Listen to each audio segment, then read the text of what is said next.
Hello, hi, how are you? Welcome on in to another podcast by George. Got a timely show today. Got a big topic that we're going to be discussing. It's on the tips of everyone's tongue that's paying attention. Maybe, MSNBC and CNN, all this Trump stuff. Honest to God, I don't know what people are thinking about, what they're covering here. We're in the midst, we're in the clutches of something that could end it all for everyone. I get so upset when I look at the news coverage. Of course, I'm here in the heartland in the state of Iowa, and we just came out of these caucuses. I'm like, my God, really? I'll tell you something about the Iowa caucuses also that nobody thinks about. When you see these people, and I've covered the Iowa caucuses now for some time, and our guest Chris McGreal has also. But up until the time that the actual results come in, they'll tell you that they're going to win. Politicians do, and everybody think, well, that's just positive thinking, and that's just good marketing, and that's good electability and all. Yeah, it's also magic thinking, man. We don't need any more magic thinking. So when these people sit in front of a camera and they got no shot, no chance whatsoever, and they tell you we're going to win this one, I mean, think about if they were to get elected. They're magic thinkers. They got their finger on the nuclear red button, for God's sake. But that's another topic for another day, folks. We're going to be talking about the Mideast and the situation in Gaza, this horrible murder that's going on in Gaza by Israel. And joining us on the podcast by George Liveline, I hope you saw the promo for this. It is Chris McGreal. And what we're going to be talking about is the murdering of journalists in Gaza and their families too. I mean, this is almost it's hard to believe. It is certainly beyond the pale. And our guest, Chris McGreal, writes for The Guardian US. He's a former Guardian correspondent in Washington, Johannesburg, and Jerusalem. He's the author of American Overdose, The Opioid Tragedy in Three Acts.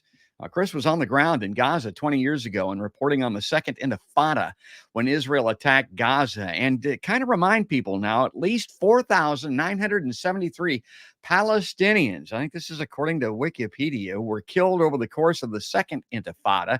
Among them, 1,262 children, 274 women, and 32 medical personnel, according to the Palestinian Center for Human Rights. More than 10,000 children were wounded during the 5 years of the Intifada, according to the Defense for Children International, a Swiss-based independent organization dedicated to promoting and protecting children's rights. In addition to the deaths and injuries, the Israeli army demolished more than 5,000 Palestinian homes and damaged another 6,500 beyond repair, according to the Palestinian Center for Human Rights. And, I would never play myself off as an expert on Middle Eastern affairs or Israel or the situation in Gaza. But the thing of it is, I know a guy. I know a guy that is. He has the bona fides, and he's joining us on the podcast by George Liveline. Let's bring him on in and say good morning to our good friend, our good pal, Chris McGreal. Hi, Chris. Good morning, George.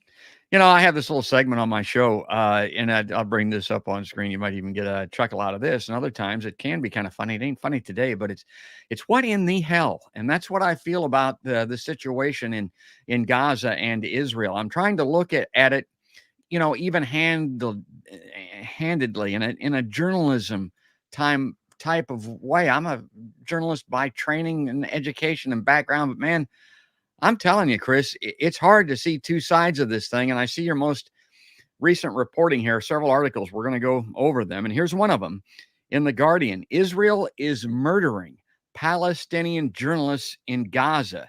Where is the outrage? I thought, oh my God, that headline kind of sums it up.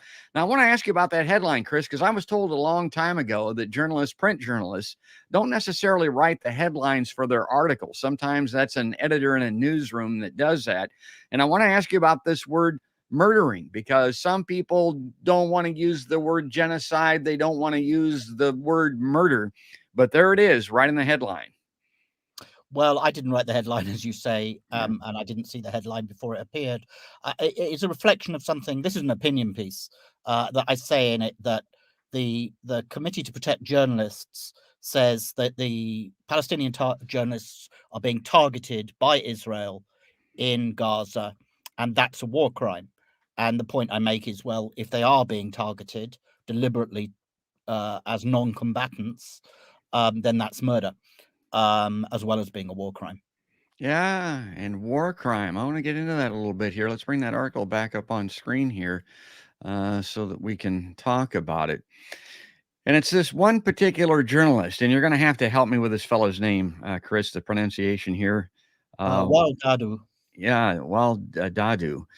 Um, yeah, his strength to haul himself back in front of the cameras and focus on the suffering of others. This guy's a real journalist, folks, even as he has repeatedly endured his own personal hell. Now, get this. The face of Al Jazeera's reporting throughout Israel's relentless bombardment of Gaza was on air in October when he learned that his wife, 7-year-old daughter, 15-year-old son, and 1-year-old grandson, my God almighty, they were killed in an attack. Still, he went on reporting. Now, I've got a film clip of his reporting that I'm going to play here on screen, Chris. But do you know this fellow personally, or did this just No. strike you because of the circumstances? Well, I've been reading a lot about what had been going on with journalists in Gaza, and there were further incidents. He himself was wounded, and then his eldest son was killed. And so, really, I'd just been following the circumstances. I don't know him personally. No, I mean he's very well known as the face of Al Jazeera's reporting from Gaza. Yeah, let me play this clip to give you a little bit of background here. Man, folks, just empathize a little bit. Put yourself in this man's place. This is a journalist, and this film clip won't last very long. Here goes. Lots of phone calls from relatives to move and change our places, especially those who live abroad, thinking that there could be a safe place.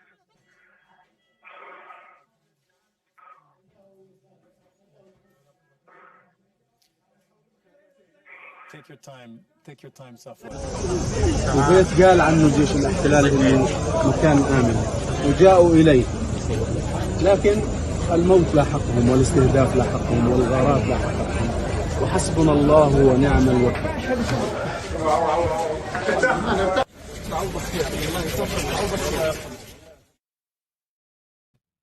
Yeah, so if there's any doubts that he's a real journalist, that ought to tell you the truth there. And the other thing about it is, Chris, and I'm going to maybe get to it here in your writing, Israel is justifying the killing of people like this, believe it or not, or explaining it in terms of them being embedded with Hamas. But let me clarify that or understand that, because our journalists embed all the time when they're reporting with military. Hell, you may have been embedded, quote unquote, at one point. That doesn't mean you go out and kill them, for God's sake. Now, are they talking about that kind of an embed, or are they talking about that they believe anyway that they're actual terrorists within Hamas and just putting on the facade of being journalists? Well, there's several things going on here at once.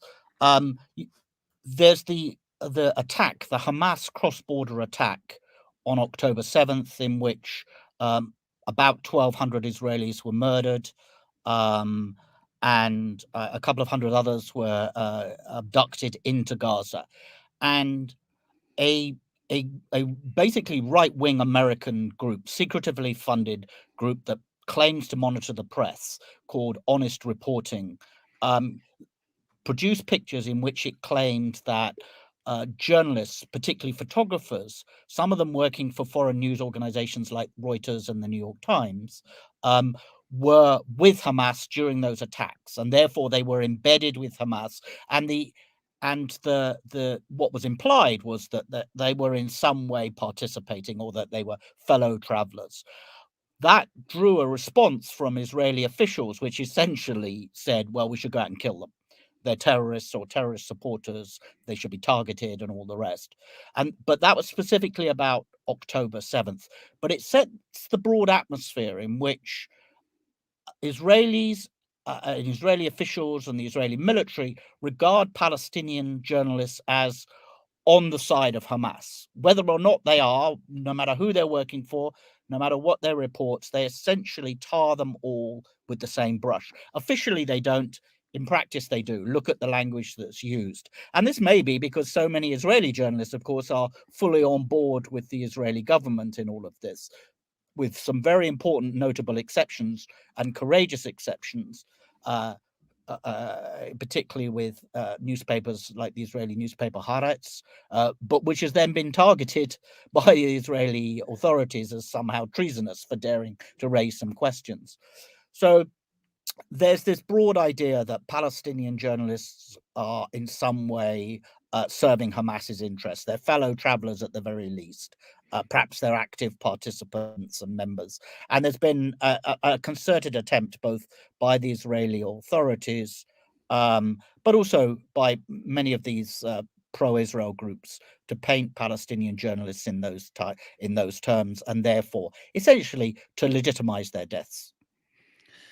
Yeah, I mean, that's great. That's why I have Chris McGreal on the show, because I didn't think of it in those terms. It's almost projection by the part of the Israelis, because they're so actively embedded or involved. Their journalists are with their cause. They assume that the Palestinian journalists are with Hamas. Now, would that analysis, justification, well, not justification, that explanation, would that be true of Shireen Abu Akleh also? Did they believe that she was a traveler, as you use the word, with Hamas when they took her out? Well, again, I think there's two different things going on here. So Shireen Abu Akleh was killed in the West Bank, and in circumstances that were disputed, shall we say. In other words, the Israeli military essentially made up explanations about her death to try and cover for the fact that one of its soldiers killed her. She was working, I think, if I remember right, near Jenin, and there had been some fighting near Jenin, and she was shot dead, even though she was readily identifiable as a journalist. What the official Israeli military explanation was that she'd been shot dead by Palestinians. When that fell apart, then it was the official explanation was she was accidentally caught in crossfire. When video emerged of the fact that, in fact, there was no crossfire, she wasn't anywhere near a battle, she was in a street, and she was shot. The only shots fired were the shots that killed her. Then it became hard to maintain that explanation, and the Israeli military conceded that perhaps she had been killed by them, but it was unintentional. But the important thing about the circumstances of that is it almost certainly was a decision of the soldiers involved to open fire. There wasn't any kind of order. There wasn't any kind of broad, as far as I could make out, attempt to assassinate all journalists in the West Bank at that point. I think what's happening in Gaza is different, because this appears to be now beyond just what you might regard as ill-disciplined or rogue soldiers making decisions to shoot journalists. There does seem to be something more coordinated about this now, that journalists are being targeted for missile strikes, drone strikes. They're being warned in their own homes. They get calls from Israeli officials threatening them and their families. So I think this is of a different order and much more coordinated. And I think it's worth bearing in mind that one of the things the Israelis have done since the beginning of this assault on Gaza is they've kept out foreign reporters. They've really tried to create a blackout on the reporting, and the only journalists really on the whole who are there, who are continuously getting out both footage and reports on what's happening, are the Palestinian journalists. And it is in Israel's interests to shut that down. They don't want the world to know what is going on in Gaza. Yeah, I got to ask you, because you were there. I mean, and you were on the bureau there in Jerusalem. How did you view Al Jazeera? Now, I talked to Matthew Ho, for instance. He's on my show, and he says when it comes to Middle East reporting, and that's his only source. I mean, that's where he goes to get accurate and fair and honest reporting. Do you view Al Jazeera that way? Yeah, Al Jazeera can be it's very good in many ways. Like all news organizations, it has its shortcomings and blind spots. I don't think it always reports fully or accurately on its paymasters in Qatar. But I think that Al Jazeera's coverage of Israel and the West Bank is extremely comprehensive. And I think that it probably produces some of the best reporting you're going to see out of that part of the world for sure.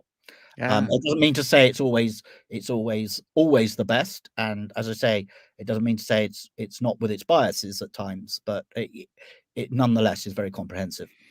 Well, many of its reporters won't be able to carry on because they're dead, folks. Let me bring this up on screen because this is cited in Chris's article. This is what we're talking about here from the Committee to Protect Journalists. 83 journalists and media workers were confirmed dead, 76 Palestinian, 4 Israeli, and 3 Lebanese. 16 journalists reported injured, 3 journalists reported missing, 25 journalists were reported arrested. Multiple assaults, threats, cyber attacks, censorship, and killings of family members. Talk about these statistics, Chris, and the Committee to Protect Journalists. Well, the Committee to Protect Journalists has been around, I think, since 1992. And it said that more journalists have now been killed in Gaza than in any single year in any country since it started keeping records, which tells you something. And by one calculation, 1 in 10 journalists in Gaza has been killed. Now, you might say to yourself, well, there's so many people dying in Gaza. I mean, it's hard to put exact numbers on it, but the ballpark figure at the moment is 24,000 deaths, of which around 10,000 are children. Obviously, thousands of those will be Hamas fighters who've died. But it does seem that at least half of the adult deaths, aside from the 10,000 children, are civilians. So very substantial numbers of people, ordinary non-combatant Palestinians have been killed. But even on that scale, that's only 1 in 100 of the population. But it seems that 1 in 10 journalists have died. Now, you can say, well, journalists put themselves in harm's way. But in Gaza, really, journalists don't have to go to the war. The war comes to them. It's all around. So it does seem very disproportionate. And I mean, the Committee to Protect Journalists has said this is an apparent pattern of targeting of journalists and their families. And another group, Reporters Without Borders, has said that journalism is, quote, being eradicated in the Gaza Strip. So there does seem to be something systematic about these deaths. And again, I've got great affinity for journalists, people like Chris McGreal. I mean, that's my background, my experience, my training. I worked in the field for a while in a small way back in the 80s. I'm trying to be a part of what I call the patchwork quilt of independent left-wing media with this podcast. But overall here, we're talking about the slaughter of these civilians. I mean, we're close to 30,000 now, men, women, children, little bitty babies. We're going to get to that. The journalists are a big part of that, but that's what we're talking about here. Let me bring this up on screen so that I can read it from Chris's article, because there's some highlighting in here that I wanted to get to. Now, last month, Dadu himself was wounded, and his cameraman, Samir Abu Daka, killed in the Israeli bombing of a UN-run school used as a shelter. This is the kind of stuff, my God, are you kidding me? Yeah. Then on Sunday, an Israeli drone strike on a car in southern Gaza, Chris writes, killed Dadu's eldest son, 27-year-old Hamza, who also worked for Al Jazeera, along with another journalist. Now, I mentioned at the onset, Chris, that you covered the second intifada, but I don't think drones were a part of this. And we talk about drones, and people think about these things with cameras on them that fly around and stuff. I would liken this to flying killer robots, basically. Think about it in terms of the science fiction AI element of this that can stalk people, find them, hunt them down, and kill them. Talk about this. Well, there were drone strikes during the second intifada. One there? of them killed the Sheikh Yassin, the then head of Hamas. I think the scale has changed. I think it used to be there was a mix. There were drones. There were drones used for, as you say, as cameras back then. But there were also helicopter strikes. There was a mix in there. It does seem that there's been a shift in recent years, not just obviously in this conflict, but just in general, that as drones have become more sophisticated, they've become a primary means now of launching missiles, and that's obviously true here as well. Well, Chris is a wordsmith. Every word means something in these articles, and I love to dig into it and maybe expand upon what is written here. Hamza, rather, and his colleague Mustafa Thuraya, and I apologize for the pronunciations here, a videographer for Agence France Presse, were the latest of scores of journalists killed by Israel in its assault on Gaza. What about this term assault on Gaza, Chris? Do you know? I mean, some people call it a genocide. Some people call it mass murder. Some people mistakenly call it a war, I think, because hell, you got to have combatants on both sides that have some equality to call it a war. The other part of this is, and I wanted your opinion on this. I've been told, I have heard that Israel is not justified in doing this at all, even after October 7th, because they are an occupier.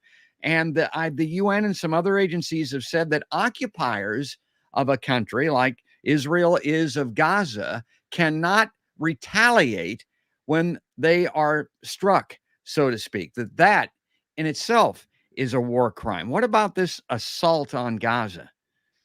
Well, I mean, I think, it depends whether you want to call it genocide and assault. I'd never heard that they didn't have the right to attack. That would be viewed strangely. The idea that Israel could be attacked from Gaza, but then could not go and pursue those who had attacked them. I'm not sure, that any international court would take that view, and I don't know of any ruling that would back such a claim up. But and people have called it, because of the scale of the killing, genocide. And as you'll know, the South Africans have taken Israel to the International Court of Justice, alleging genocide, and they put forward a very comprehensive case.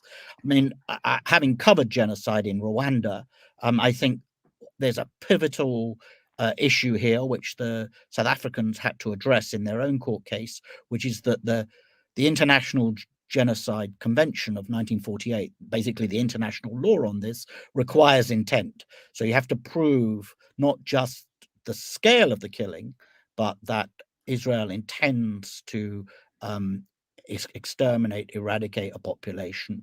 Now, the South Africans pointed to the language used by Israel's leaders, including Netanyahu himself. Yes. So that's why there are people who say that this is in genocide, because the Israelis themselves have indicated.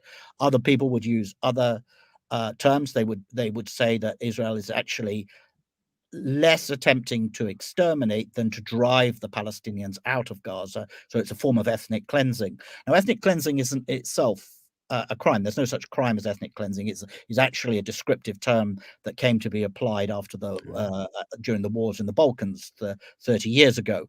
But the actions that we now call it ethnic cleansing are covered by war crimes statutes. So we can be prosecuted for those. I don't know what label necessarily to apply. I certainly think some of the language that's been used is genocidal, that's for sure. But I think, to be honest, as a reporter, you describe what's going on, and people can apply their own labels. I want to encourage everybody to leave comments and ask questions of Chris McGreal. Now, we're very fortunate to have someone with this degree, this amount of bona fides, as I call it, on the show. And we've got a question here from Matt Grunwald. And this gets to something I kind of wanted to ask about, and I've got a kind of a goofy way of thinking about this. But Matt says, man's humanity towards man, when will it ever stop? Inhumanity. And I always think about the movie Fury, a movie, for God's sake, fake Hollywood stuff. I'm not ever going to recommend the movie Fury. It does have some good moments, but it's what Chris Hedges calls war porn because it does have some heroic moments. And again, it's fiction by and large and that type of thing. But there's a scene in there where there's someone sitting on the tank, and one of the new people is brought in, and the veteran on the tanker that's been through all of this horror, looks at this guy and says, "Wait till you see it." And the guy says, "What?" And he says, "Wait till you see what one man can do to another." And that, because that's what they've been witnessing out there, this horror. Well, okay, you mentioned Rwanda and the second intifada that you covered, all these places in the world that you've been, all of this stuff that you've seen, Chris. And I look at this situation with Gaza and go, my God, I have never seen anything like this. This is maybe the fullest reveal, most shocking circumstance of one man or one country's cruelty towards another that I've ever witnessed. But you, how do you look at this? Would you look at somebody like me and say, well, you just haven't been around, George, you're just being naive here? I mean, or is this really on the scale of what I'm describing? Well, inhumanity comes in many forms. Rwanda, as we've said, Congo, which nobody pays any attention to, but millions of people died in wars in Congo, and there's still conflict there. And because it's Africa, it largely gets brushed aside. And I've covered wars in El Salvador and in Angola and elsewhere. And I think it's always hard to place things on a scale. I think what's going on in Gaza at the moment is certainly much worse than anything I'd seen in that region over the years. I think that's because of the nature, in part, of the Hamas attack, which genuinely shocked and then horrified Israelis.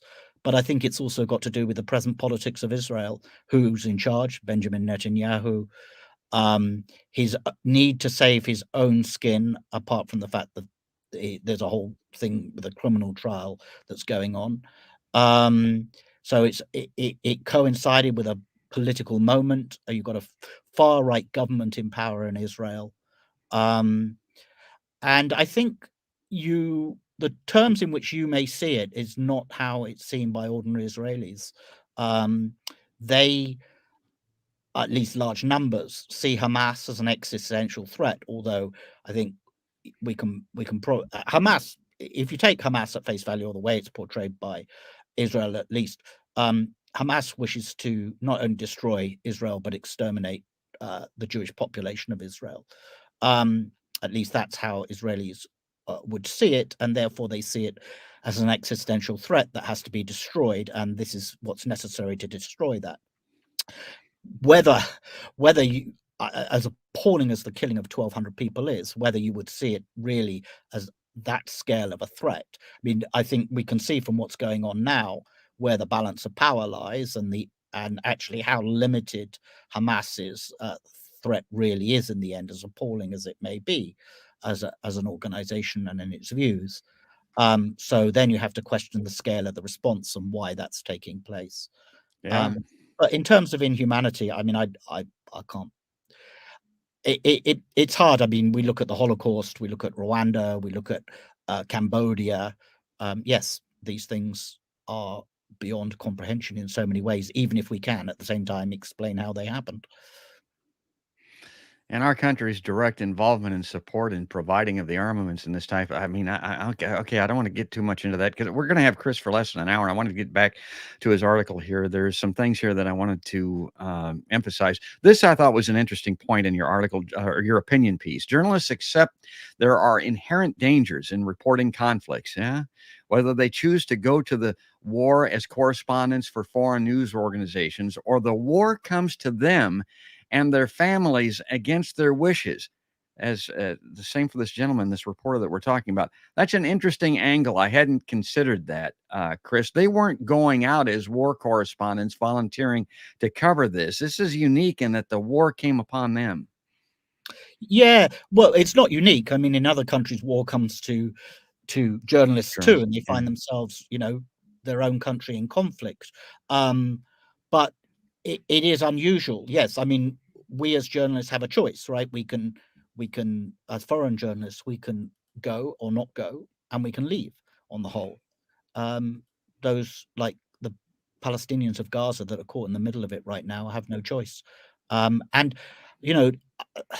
apart from anything else, apart from trying to do their jobs in really, really difficult circumstances, they have to concern themselves with things that, as a foreign correspondent, you don't, such as worrying about your family, ensuring that they're safe, that, you can feed your children, And your friends and your colleagues.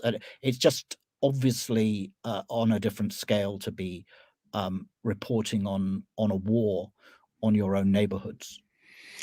Back to the piece here. Bring this up to where I can see it so that I can read it. Even reporting from Gaza during the Second Intifada 20 years ago, you wrote, when the Israeli military regularly invaded, bombed, and flattened Palestinian neighborhoods, did not feel especially unsafe compared with other regions. Not that the Israeli army was above killing people it knew to be journalists. Talk about the difference here. The difference between covering the second Intifada? intifada, the second Yeah. intifada, and this one. I think that we didn't feel particularly targeted as reporters. I didn't look over my shoulder thinking the Israeli army's after me. They did kill journalists, but again, a bit in the circumstances of which I described Shireen Abu Akleh, which is individual soldiers decided to pull the trigger. I didn't get a sense that the Israeli military as a whole was after us in any way. And I think, as a reporter, you had to be quite unlucky to be caught up in an attack. Obviously, that's very different now. And anyone that would dispute or refute that the journalists are being targeted, you don't need to look any further than that. They're putting missiles into their homes where their families reside when they go back and try to find safety, like the journalist in question that we're talking about here. There's absolutely no doubt through the use of AI, these drones and the targeting systems they have, that indeed is happening, right, Chris? Yes, the Committee to Protect Journalists has certainly documented it. There've been warnings, phone calls. Part of the problem here is, as we were saying, the war is all around, and so sometimes it is difficult to sort out exactly where the Israelis are targeting. But when they make a phone call to the home of a journalist, when in the case of Waldadu's son Hamza, they launch a drone strike on a car carrying journalists, then that seems pretty clear that they are targeting reporters. The ghoulishness of this is beyond the pale. All right. Certainly, the message from some Israeli leaders is that journalists are fair game. Israeli politicians were quick to call for the elimination of a number of Palestinian journalists working for foreign news organizations who were falsely accused by a pro-Israel pressure group in the United States of being embedded with Hamas on 7th of October. Now, perhaps I'm reading too much into this, Chris, but I looked at this and I thought, okay, Chris McGreal is calling these people journalists.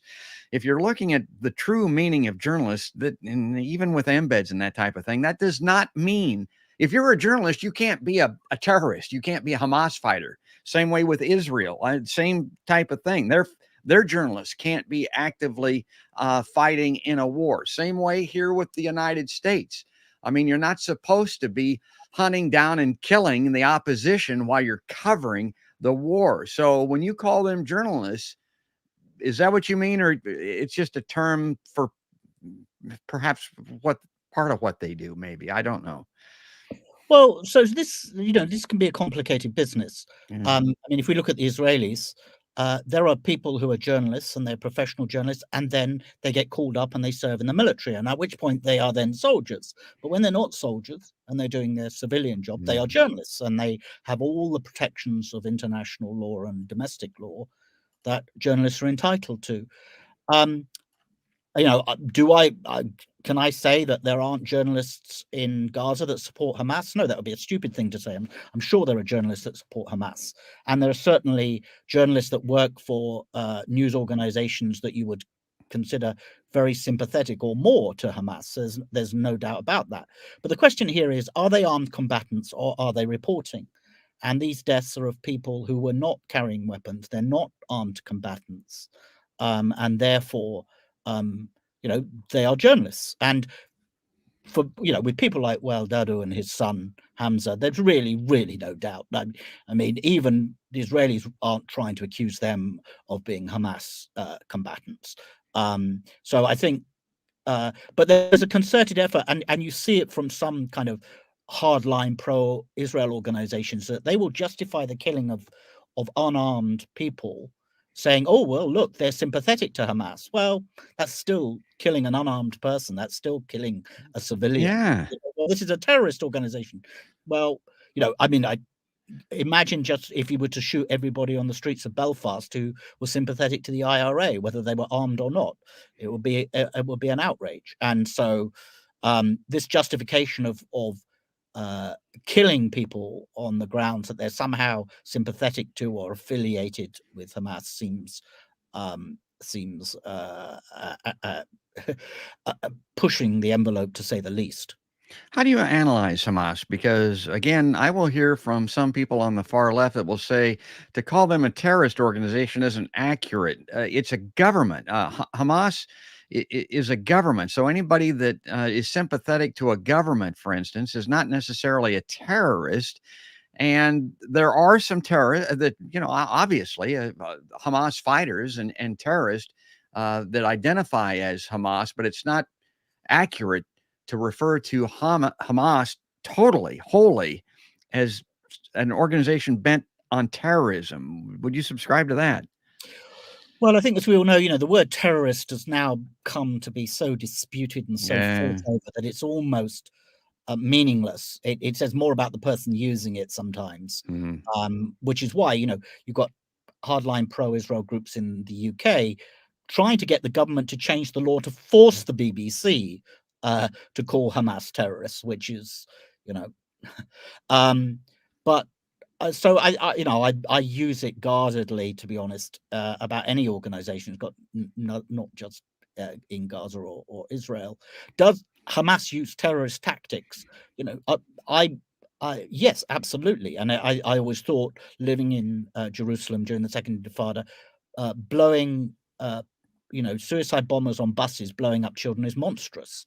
I mean, there's no doubt about it. And that is terrorism. Yeah, those are acts of terrorism. So then you get into the complicated business of, well, does that mean it's a terrorist organization? I don't know. What you say is true, that it has these, has these different parts to it.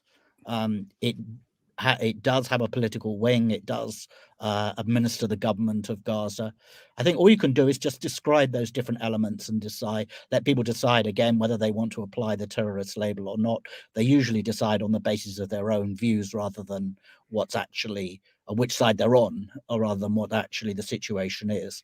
But I don't think it's particularly useful to just say it's only a terrorist organization without, whether you think it's a terrorist organization or not, discussing the fact that it was elected in 2005, whether we like it or not, and there were reasons for that, and it has administered Gaza, and it does have support from a significant proportion of the Palestinian population, and those things are always worth discussing. They don't justify anything, but you have to ask yourself why any of that is.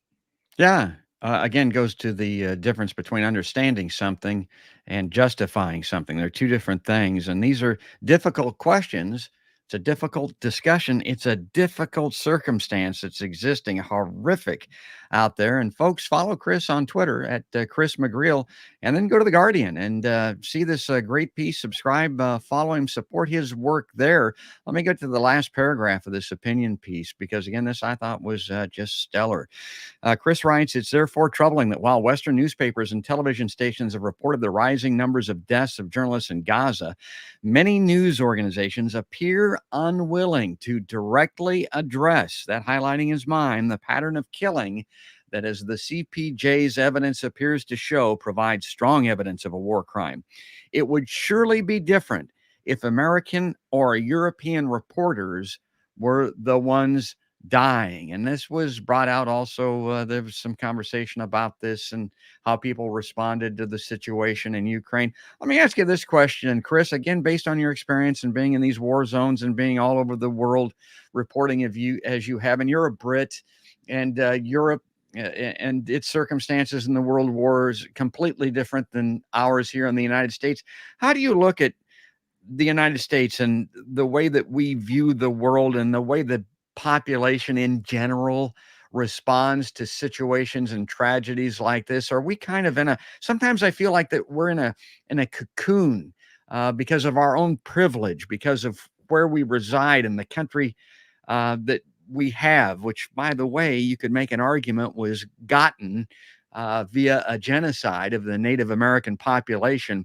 But are we insulated here in this country? How do you view Americans? Well, I think yes, Americans are insulated, but that's often true of Brits and other Europeans.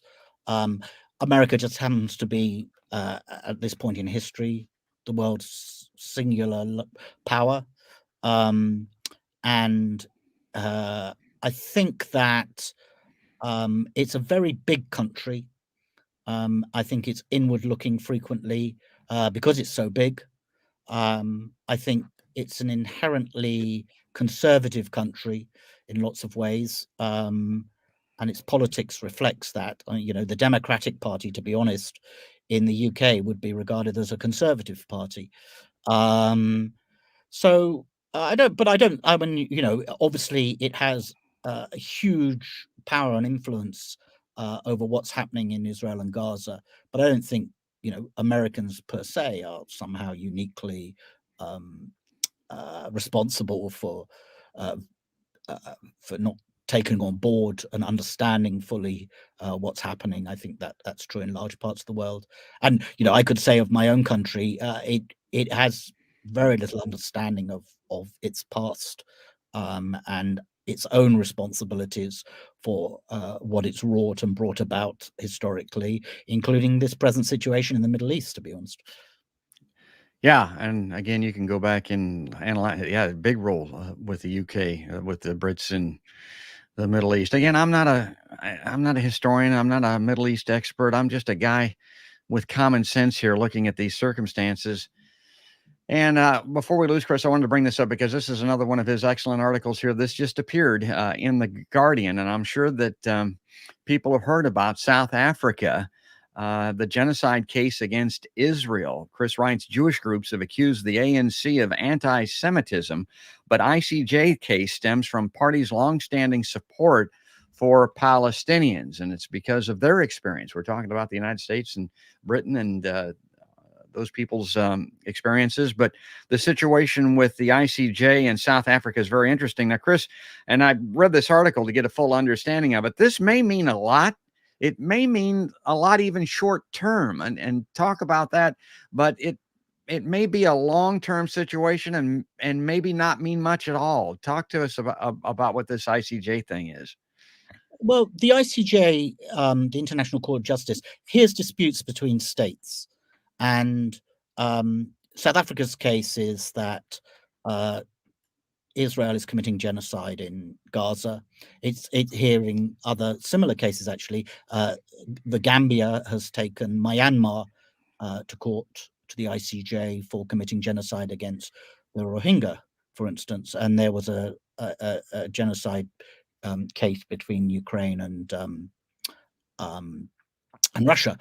So, I mean, because it's between states, Hamas is not part of the legal action. So I would say in this case that the South Africans are partly motivated by a long and complex history with Israel.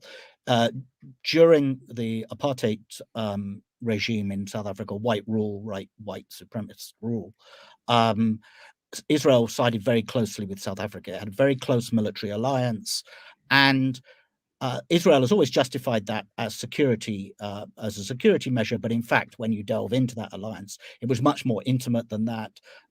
Israel gave economic and essentially political diplomatic cover to the black homeland that South Africa created in an attempt to get rid of a large part of its black population.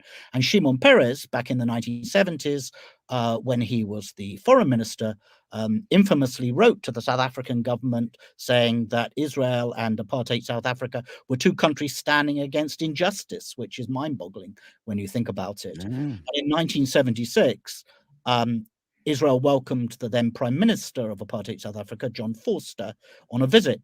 And what went unsaid, it was said in the papers, but not by the Israeli government of the time under the Prime Minister Yitzhak Rabin, was that John Forster during the 1930s was a member of a leader of a fascist militia that burned Jewish South Africans out of their properties, was deeply anti-Semitic, and he was so openly pro-Nazi and pro-Hitler that during the Second World War he was interned, held in jail because of his Nazi sympathies. This man was greeted with open arms 30 years after the Holocaust in Jerusalem, and he goes to the Holocaust Memorial in Jerusalem, Yad Vashem, and lays a wreath, and then says afterwards, "I don't know how it could have happened." And nobody mentioned, well, it happened because of people like him. So the present ANC government in South Africa is very well aware that Israel was on the wrong side of apartheid, and and alongside that, in parallel, the ANC has always seen the Palestinian Liberation Organization as the PLO under Yasser Arafat as a fellow liberation organization, and they, on top of all of that history, you also have a situation now where the South African leadership very much views the Israeli method of government in the occupied territories as akin to South African apartheid. So you've got all of those things, all of that baggage comes, and that is part of why South Africa is pursuing this case against Israel. Yeah, baggage or understanding, experience, any number of ways that you want to qualify or term that. Now, talk about the ICJ in particular, because my understanding is them taking up this case means that maybe in a couple of weeks they could call for a ceasefire. Now, do they have an enforcement arm? So, I mean, if that were to happen in a couple of weeks, but then any final ruling by this body could take years, as I understand it. Yeah, so this was essentially a preliminary hearing where evidence is put out, the court decides if there's a case to hear, and if there is a full trial, it would take years. Yes, that's absolutely right. But what South Africa is seeking is essentially what's an interim injunction. If the court decides, yes, there's a case to hear, then it would impose an interim injunction, which would essentially say Israel has to stop committing genocide in Gaza, which essentially means it would have to stop its assault on Gaza. The ICJ can hand down that ruling, but it has no means of enforcing it. And in fact, the ICJ in an earlier case 20 years ago, or nearly 20 years ago, when the Palestinians took Israel to court over the barrier, the wall and fence that was built through the West Bank, Israel didn't even turn up for the case. When the ICJ ruled against Israel, the official reaction was to say that the ruling belonged in the garbage can of history. So Israel can just brush that aside. But all of that said, times are different now, and they're different for several reasons. Israel turned up at this case. It didn't turn up at the case about the barrier. And the reason is Israel's now very worried about, firstly, international perceptions, but secondly, the role of international courts. You know, the United States has always had Israel's back at the United Nations, in the Security Council, diplomatically, been able to protect it in lots of ways and at lots of levels. But it can't at these international courts, not least because in the most important of these, the International Criminal Court, the United States isn't even a member.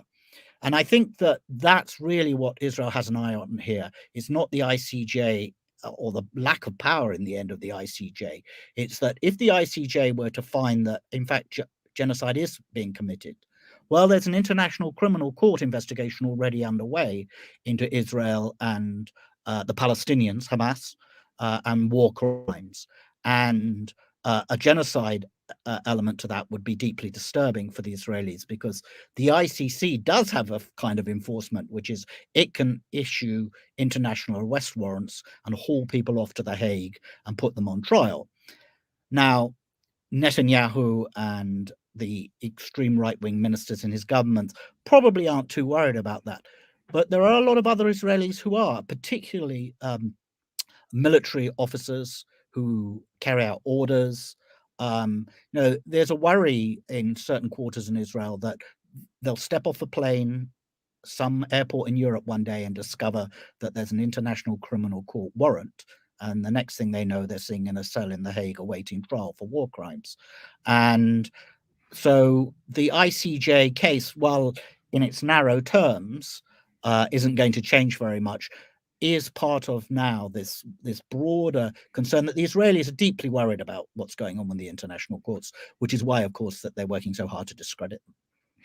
Okay, less than 5 minutes left here with Chris. Last article here. Get to this. Israel added the list of worst jailers of journalists for the first time, going back to our original theme here, what we were talking about. This puts them on par, as I understand it, with Iran and a lot of nations they would not like to be associated with, Chris. Yes, so this is again by the Committee to Protect Journalists. It calculates how many journalists are sitting in prison in different countries, and for the first time, Israel's up there with very authoritarian regimes. There were, at the time of the report's cutoff of December 1st, there were 17 Palestinian journalists in prison. Now there are 19.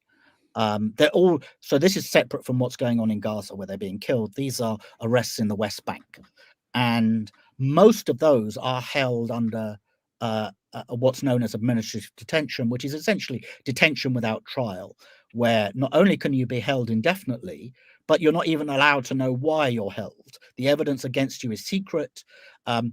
You have to appear before a judge every 6 months, but you're never told what you're suspected of. You don't even have to have committed a crime.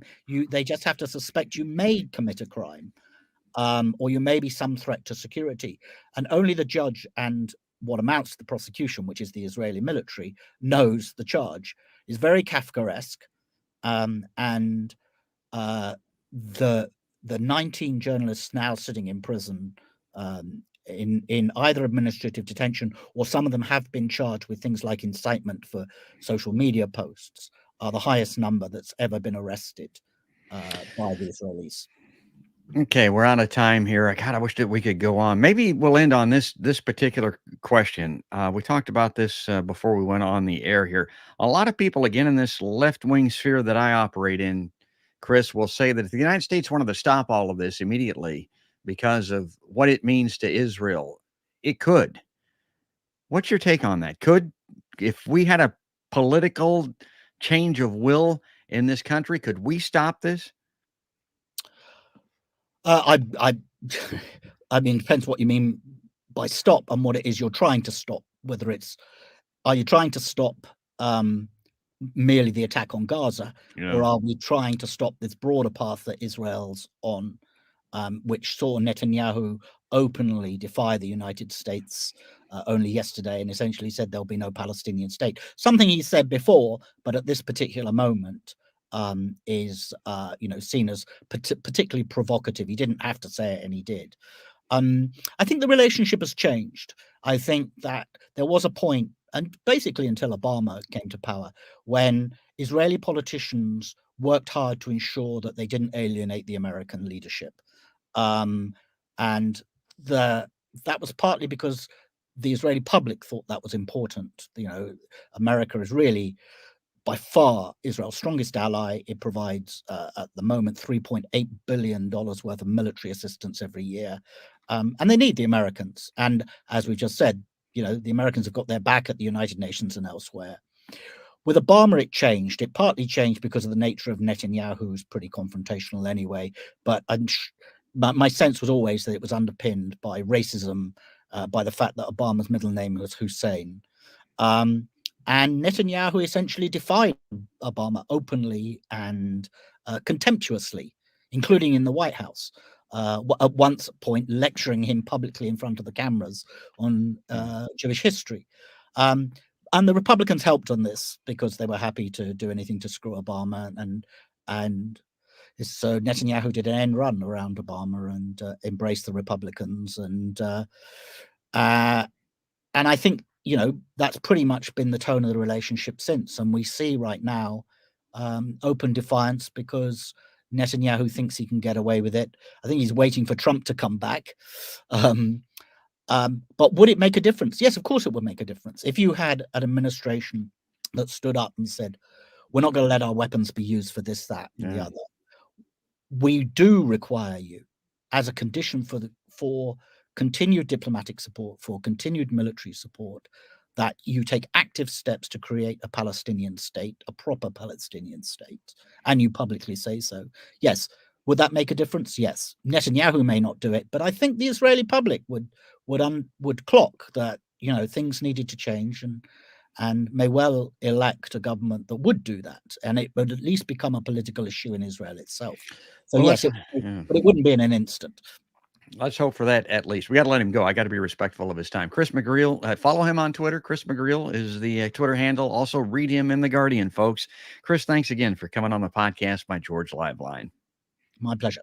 Yeah, we'll talk again soon. You travel safe and well, because that dude does travel. Chris McGreal does. I mean, a reporter's notebook will travel. And folks, if you like Podcast by George, if you like seeing Chris McGreal on the show, getting this on insight, being able to make your comments and pose questions of Chris, follow me. Subscribe to Podcast by George free. The live streams, the video shows are on Facebook and YouTube.